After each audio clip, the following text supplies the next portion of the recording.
Yeah, in my previous video, somebody that I know said that I looked like I was reading off a teleprompter the whole time, even though I was speaking completely without a script.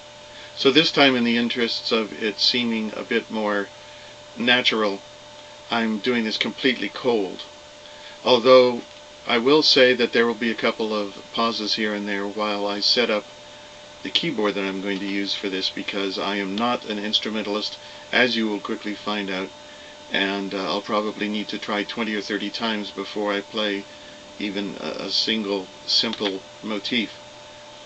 Now, the reason I'm making this video is because, for once, instead of telling everybody else what I know, like all YouTubers do, I'm going to ask for your input. Specifically, I'm going to ask you to solve a question for me. And I'm sure that out there somebody knows the answer to this, but this isn't one of those things that you could just key into Wikipedia. It's musical cliches. Those little pieces of music that we've heard 5 million times, and we all know what they mean.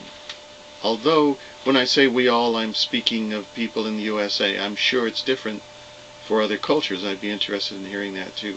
But what I want to do is to run by you 3 musical cliches and ask you if you know where they came from. I'll give you an example of what a musical cliche is. It used to be in every cartoon, whenever something took place in the Middle East, in Arabia as we used to call it, they would always play this theme that went na na na na na na na na na na na na na na na na na na na. Now, I found out many years later that was from some piece of classical music, and offhand I can't remember which, so maybe you could tell me that too. But here is cliche number 1. Okay, just off camera to the bottom, I have a cheap electric keyboard here which I'll play.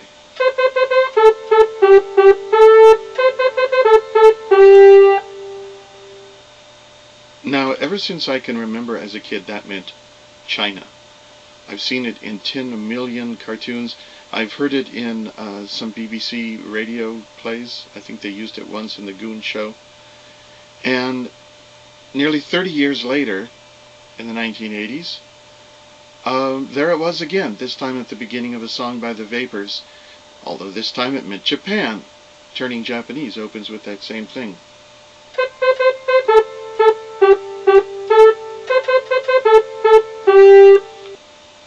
Where did it come from? And how did it come to be known as China? Can somebody tell me? Okay, here's musical cliche number 2. How many times have you heard that? Where did it come from? How did it originate? Does anybody out there know? You know, there's another little cliche ending too that I just thought of. You know this one. With a tremolo on the end of it. It's often sung, "Good evening, friends." I've heard this one in records going back to the 1930s. I'm sure it's got to be older than that. Both of these sound like old vaudeville music hall things. Tell me, where did they originate? Okay, musical cliche number 3 takes us back to the Middle East.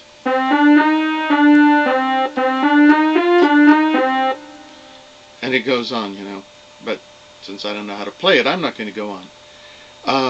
Da da da da da da da da da da da. This thing has been used 10 zillion times. It's often what the snake charmer plays in the cartoons. I've heard words sung to it, always words that have nothing to do with the Middle East. I can't remember them very well. I seem to remember one about the girls in France that wear no pants or something. I don't remember. But that's number 3.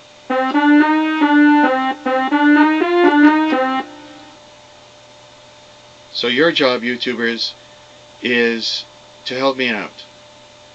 Do you know the story of one or more of these cliches? If so, would you please do a video in answer to this one and tell me? I'm sure, once again, that some of you guys know. And if you have musical cliches of your own, please tell me. And if there are musical cliches in your culture or your country's history, which isn't U.S., please let me know there too, because I would really be fascinating to know. And by the way, um, I'd love to get answers, but if they're going to be, oh gee, you suck, screw that. You have plenty of Lonely Girl 15 videos to post those comments to, so please just play along with me, will you? Thanks a lot.